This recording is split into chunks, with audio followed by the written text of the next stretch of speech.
फजूल खर्ची बिला सोचे और समझे की जा रही है। दावतों की एक लाइन है, दावतों का एक हुजूम है। अंदाज़ा लगाओ दावतों की इब्तिदा कहाँ से है। बच्चे की पैदाइश से मरने तक, बल्कि मरने के बाद तक भी दावतों की लाइन लगी हुई है। और ये दावतें इतनी एहतमाम के साथ की जा रही हैं जैसा कि क़यामत में सबसे पहले इन्हीं दावतों का हिसाब होने वाला है।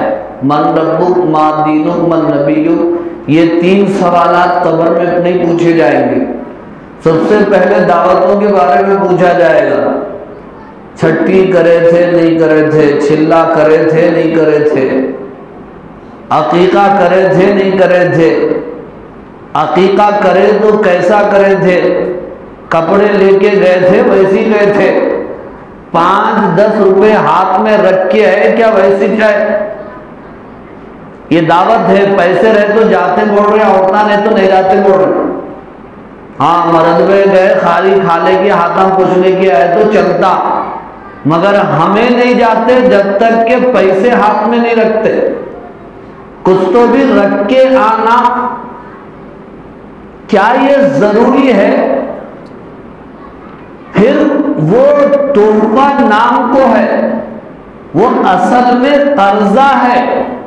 बाद में पूरा हिसाब निकलता, हम इतने रखे गए थे, उन्होंने इतने रखी, हम ये करे थे, उन्होंने ये करे। तोहफा है ये, कर्जा है, कर्जा है।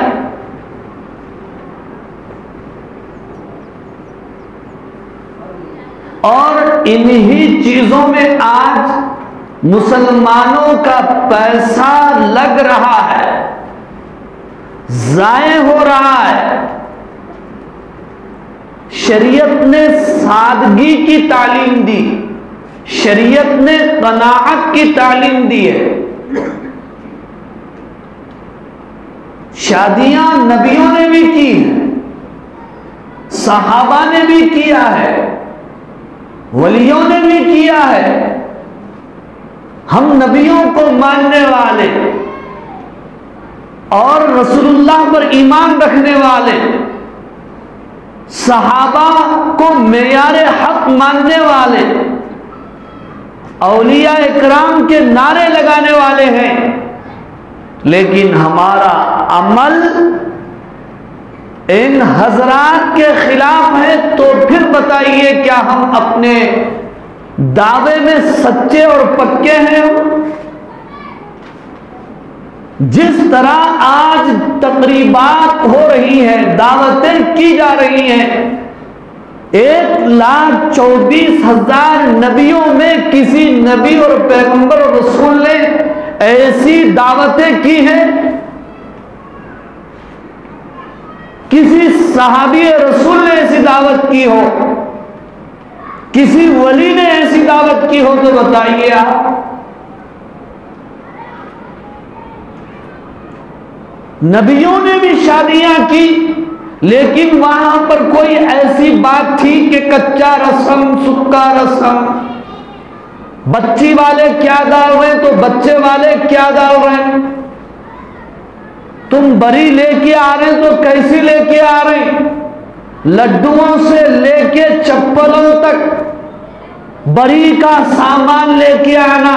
भूखे रहो प्यासे रहो, लॉकडाउन में कमाओ मत कमाओ, कुछ भी करो, भीख मांगो, लेकिन ये दावत पूरी करो, क्योंकि शादी जिंदगी में एक मर्तबा होती। शैतान इतनी पट्टी तो पढ़ा दिया, लेकिन आगे ये नहीं बताया और गाफिल रख दिया, मौत भी तो एक ही बार आती। कब्र में क्या 10 मर्तबा जाना है? हिसाब और किताब 10 मर्तबा देना है? क्या 10 मर्तबा पैदा होना है? एक ही मर्तबा तो पैदा हुए ना। जो पैदा हुआ दुनिया से गया, आज तक नहीं आया, उसे कोई मौका दोबारा नहीं दिया गया, तो हमको कैसे दिया जाएगा? हमारी अक्लमंदी दानिशमंदी इसमें थी कि जिंदगी को गनीमत समझकर फजूल चीजों को छोड़कर फिक्र आखिरत में लग जाते और अल्लाह के नबी की सुन्नतों को जिंदा करते।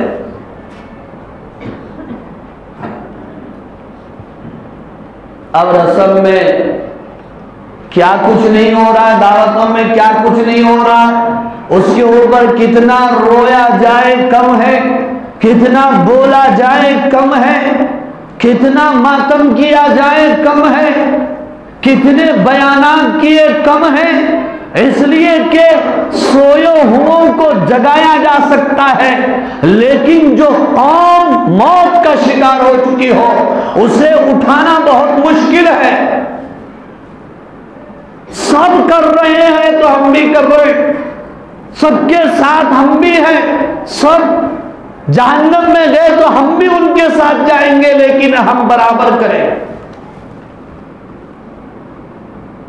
हम नहीं छोड़ेंगे।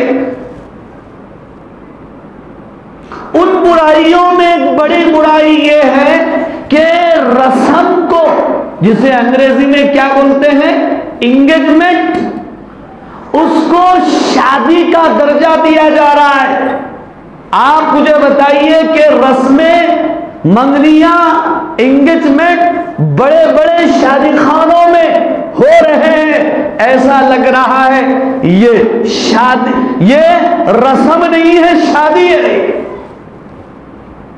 इतनी फुजूल खर्ची की जा रही है और इसके जिम्मेदार हम सब हैं। मस्जिद में बैठने वाले पहले जिम्मेदार है। हमें क्या करना, बोले तो कौन सुनने वाला है। ये बात अल्लाह के पास चलने वाली नहीं है। सब जिम्मेदार है। नमाजी तो पहला जिम्मेदार है, तालीम याफ्ता तो पहला जिम्मेदार है, समझदार तो पहला जिम्मेदार है। बनी इसराइल की एक बस्ती पर अल्लाह ने अजाब भेजने का फैसला किया तो फरिश्तों ने पूछा, उसमें एक इबादत गुजार भी है, क्या उसे भी हलाक कर दिया जाए, उसे भी अजाब की लपेट में ले लिया जाए? अल्लाह ने फरमाया, पहले उसे ले लो, इसलिए कि उसके सामने मेरी नाफरमानी की गई, लेकिन उसके चेहरे पर बल तक नहीं आया, वो ची बजबी नहीं हुआ। आज इतनी नाफरमानियां हो रहे हैं, इतनी फजूल खर्चियां की जा रही हैं, इतनी रस्में हो रही हैं, इतने खराबात हो रहे हैं और सुन्नतों के खिलाफ ये चीजें हो रही हैं, लेकिन कोई इसे रोकने वाला खालिद बिन वलीद नजर नहीं आता, कोई उमर फारूक नजर नहीं आता, कोई अबू बकर सिद्दीक नजर नहीं आता, कोई अली नजर नहीं आता और कोई जुबैर नजर नहीं आता इन चीजों को रोकने के लिए और इन चीजों को थामने के लिए। रस्म भी इस्लाम में इसका सबूत है। इस्लाम में क्या है? सिर्फ खिदबा, पैगाम निकाह।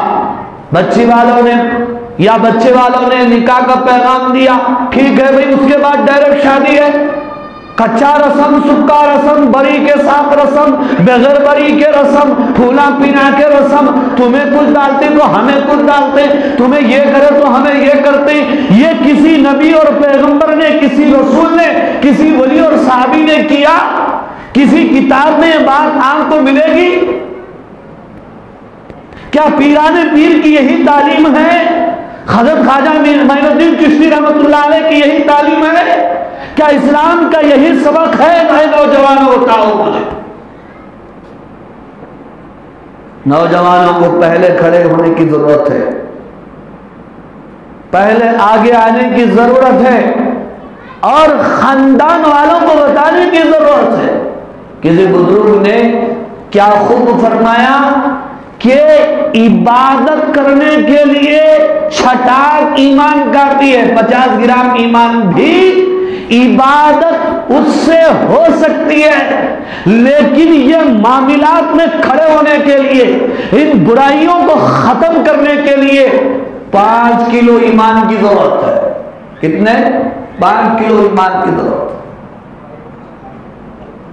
आज नौजवान हमें क्या करना, सब मेहंदी लगा रहे हैं तो हम भी मेहंदी लगा रहे हैं, खाला पकड़े, फूफू पकड़े, अंगूठी पकड़े, बाजियां पकड़े, कनुंगली को तो भी लगा ले, वहां बोल तो कनुंगली को लगा ले तो बेटे। मेहंदी ये किसकी जीनत है? औरतों की जीनत है, मर्दों की शान नहीं है। मर्द वो है जो ये कहे मैं मेहंदी नहीं लगाता। आज मेहंदी लगा रहे हैं, कल काजल लगाएंगे, फिर परसों पाउडर लगाएंगे और फिर तरसों लिपस्टिक लगाने में पीछे नहीं रहेंगे। वो तो चल रहा है। बच्चे बच्चियां बन रहे हैं, बच्चियां बच्चे बन रहे हैं, बेहयाई शॉर्टकट कपड़े आ गए।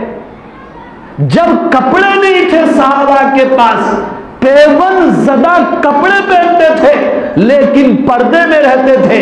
आज कपड़ों की भरमार है लेकिन उसके बावजूद भी ऐसा खुलापन, ऐसा नंगापन, ऐसी बेपर्देगी, ऐसी उरियानियत जैसे मालूम हो कि पहनने के लिए कपड़े नहीं। सादगी लाएंगे तो फिर चार पैसे बचेंगे, घर में खैर और बरकत आएगी। फजूल खर्ची करके आमिलों को तंग कर रही। देखो मौलवी साहब, घर में बरकती चले गई, कुछ तो भी हुआ। अगर कोई आमिल ये बोल दिया कुछ भी नहीं हुआ, वो आमिल काम का नहीं, उसको कुछ नहीं आता। चुपके तो भी जाके टाइम खराब कर दिए इसके पास, फिर दूसरे के पास गए, वो आमिल बता दिया नहीं साहब आपको तो है। है कौन करीमुल साहब, नाम बोलो। अरे हमारे क्या मालूम होता हम आलिमुल गैब है क्या? एक नौजवान तो यहां तक मुझे पूछने आया था, बाहर जा रहा हूं तो कौन की उसको बोले देखने पहले वहां तुम्हारी रोजी है नहीं है मालूम कर लियो पहले। अरे फिर किसकी रोजी कहां है कौन जानता है? सुबह हो जो हम खा रहे हैं, शाम में क्या होता नहीं मालूम, शाम का सुबह को नहीं मालूम। आलिमुल गैब जात किसकी है? हमारा ईमान अल्लाह के ऊपर है, हर चीज की जानने वाली जात अल्लाह की है। कल क्या होगा कोई नहीं बता सकता सिवाय अल्लाह के, कोई नहीं जानता। आलिमुल गैबि वश्शहादा लहू मकालिदुस समावाति वल अर्द। आसमानों और जमीनों की कुंजियां और खजाने किसके कब्जे में है? अल्लाह के कब्जे में। रस्म के बाद एक बुराई ये भी हो रही, रस्म को शादी समझ रहे, एंगेजमेंट को क्या समझ रहे? शादी। शादी कब होती? दो गवाह होना, ईजाब होना, कबूल होना, मेहर होना तो शादी। फिर बच्चा बच्ची आपस में मियां बीवी होके बात कर सकते। रस्म होते किच क्या समझ रहे? शादी हो गई, इसका फोन उसके पास, उसका फोन इनके पास, फोनों पे बात, फिर उसके बाद मुलाकात, फिर उसके बाद गुनाह कबीरा हो गया, इज्जतें दागदार हो गई। कई इस तरह के वाकयात पेश आ रहे। याद रखो कि मंगनी मंगनी है, पैगाम निकाह है, निकाह का वादा है, निकाह नहीं है। शादी का वादा है, शादी नहीं है। अभी ये एक दूसरे के लिए बच्चा बच्ची अजनबी है, बात नहीं कर सकते, देख नहीं सकते, एक जगह बैठ नहीं सकते, हराम है। आप मुलाकात करने के लिए दे रहे हैं उनको, बात करने के लिए दे रहे हैं आप उनको। हम समझ रहे हैं बस नमाज पढ़ लिए तो 100 माफ। आप ही बोले ना मुल्क साहब नमाज पढ़े तो पूरे गुनाह माफ होते मिल के, वो तो वैसी हो गया। बड़े लोग पुराने लोग अच्छा बोले नमाज पढ़ रहे अल्लाह के वास्ते, कड़वी छोड़ा रहे बैलों के वास्ते। ये दीन चलने वाला नहीं है, अल्लाह इससे खुश होने वाले नहीं है, इनकलाब बर्पा होने वाला नहीं है। ये इनकलाब उसी वक्त आएगा और अल्लाह दुनिया में हमें उसी वक्त सुरखोरी और कामयाबी अता फरमाएगा जब हम मुकम्मल दीन पर चले, और खास तौर पर इन चीजों। अब कहां से शुरू हो रहा? दावत दे, वो मेहंदी की दावत, हल्दी की दावत, फिर 8 दिन के बाद सांचत की दावत। अरे वो रस्म में लेके ना भाई बरी नहीं, सांचत में भी पूरी बरी फिर लाखों कर, अरे क्या भला। फिर अरे उनके साथ दुआ करने के आज तो बरी लेके आ गए, अब रहे तो बरकत की दुआ देते, क्या है इस रातों में जब को वापस जाना, वो गाड़ियां, वो सर्दी, वो बच्चे, वो ये नमाज की कोई गाना चलता। नमाज के बारे में पूछ होती क़यामत के दिन, पहले ये पूछ होती बरी कई की ले थे, कितनी ले थे, जितनी अच्छी बरी लग गए अल्लाह ताला बोलेंगे लाओ आओ भाई अच्छी बरी लाने वाले आओ, बगैर हिसाब किताब के जन्नत में चले जाओ। नमाज की अहमियत खत्म हो गई, दीन की अहमियत खत्म हो गई, इन चीजों की अहमियत हमारे दिलों के अंदर बिठा दी गई। और उसके बाद बारात फूलों के साथ, नाचने गाने के साथ, नाचना गाना जिसे मौसीकी कहा जाता है। हुजूर ने फरमाया इन्नमा बुइस्तु बिकस्रिल मज़ामीर, मुझे अल्लाह ने दुनिया में इसलिए भेजा ताकि मैं मज़ामीर को, गाने बजाने की चीजों को तोड़ दूं, और ये उम्मत उसी चीजों में लग जाए तो फिर अल्लाह कितने नाराज हो जाए।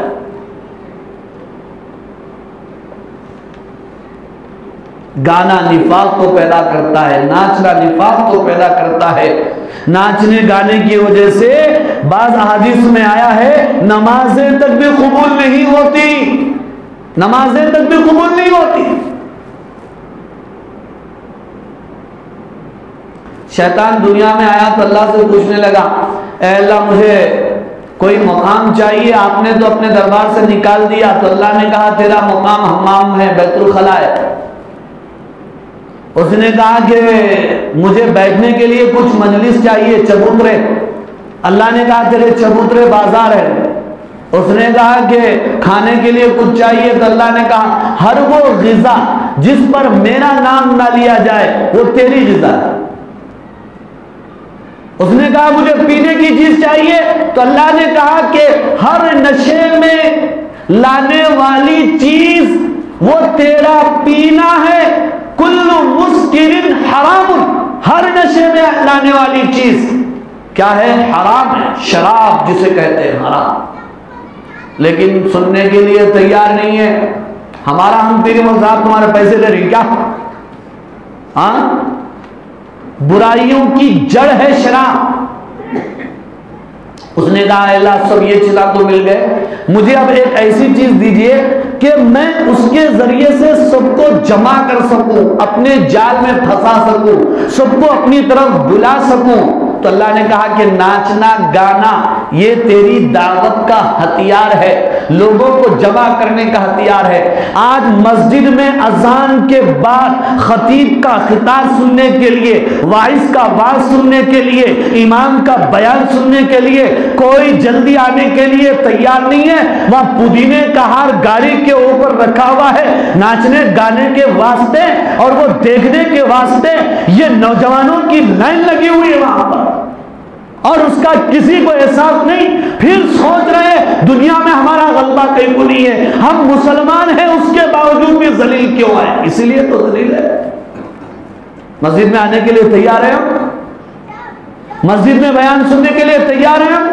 नहीं नहीं नहीं, ये तो नाचने गाने वाले तैयार तो नहीं होंगे। वो उनका एक अलग ही ग्रुप है। वो बोलता पहले जाते देखो मौलाना का बयान सुनते गए को अल्लाह ने आप उसने मालूम रख के करा मियां, तो इसलिए सुनो न तो कानों में उंगलियां ठोस लो। कल क़यामत के दिन अल्लाह को बोलेंगे नहीं मालूम था, अल्लाह भी हमारे को उठता सो, इसलिए नाच ले, माफ करो तो जन्नत में जाने दिए, छोड़ देंगे अल्लाह। तलबुल इल्मी फरीदतुन अला कुल्ली मुस्लिम,